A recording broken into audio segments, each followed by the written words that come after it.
শুভ সকাল বন্ধুরা। আজ সকালবেলা উঠে একটা চমৎকার পাখি দেখলাম। কি পাখির নাম জানি না।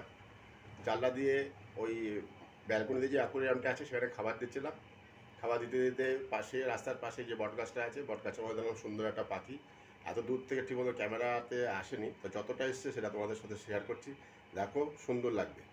আর এটা কি পাখি দেখে তোমরা বলো। আর দেখো, সকালবেলায় ঘেমে যাচ্ছি। আবার সেই আগেকার মতন গরম চলে আসছে। তাই গরমের হাত থেকে সবাইকে বাঁচতে হবে। সকাল সকাল বাজার টাজার করে সবাই বাড়ি চলে আসবে, দুপুরের দিকে এড়িয়ে চলবে। আর যতটা সম্ভব ঠান্ডা জল, ঘরেরটা মানে শরবত এসব খাবে। ভালো থাকবে, সুস্থ থাকবে। চলো দেখতে থাকো আমি কোন জায়গা থেকে পাখিটাকে দেখলাম, সেটাও তোমাদের দেখাচ্ছি। এই আমি ঘরের মধ্যে ছিলাম, পাখির আওয়াজটা শুনে আমি এখান থেকে ব্যালকনিতে গেলাম।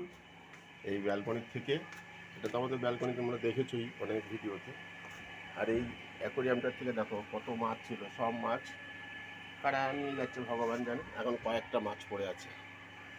যাই হোক, এখান থেকে এসে আমি এই যে আমার ব্যালকনির এই জানলা থেকে ওই যে বাইরে যে বটগাছটা দেখতে পাচ্ছ, ওই বটগাছটার মধ্যে পাখিটা ছিল। পাখিটাও তোমাদের সাথে শেয়ার করছি, দেখো। আর যারা জানবে পাখিটার কি নাম সেটা তোমরা বলো।